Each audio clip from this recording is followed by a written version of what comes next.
Ayan po ang ating pure Persian cat. At may ano siya, may galis.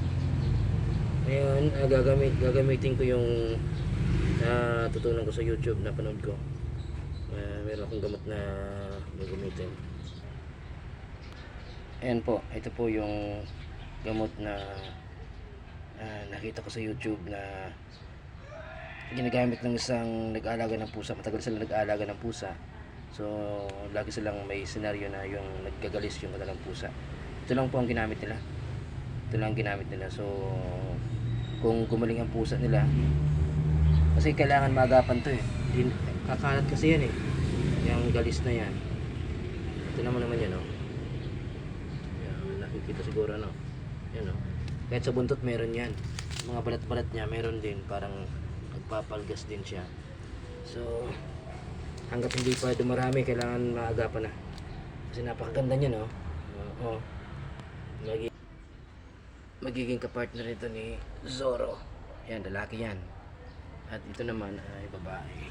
So yan po, subukan natin. 2 times a day lang ang gagamitin ko nito. Ihalo lang po yan sa pagkain. So ganito lang po ang gagawin.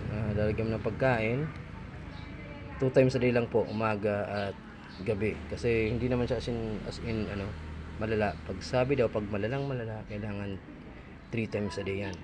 Wala tong tigil sa loob ng 7 days hanggang sa mawala. Ngayon, ilalagay mo lang ay kunti lang ang ilalagay. Ayan, lalagyan natin kunti lang.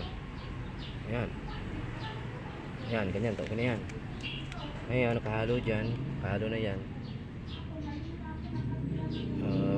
Nalagyan ko muna ng wheat food, samahan ko ng wheat food. So bali ito naman ang ginagamit ko sa wheat food. Ihalo ko muna to sa pagkain, kasi naninibago pa sa bahay, saka sa pagkain niya. So itong ihalo ko.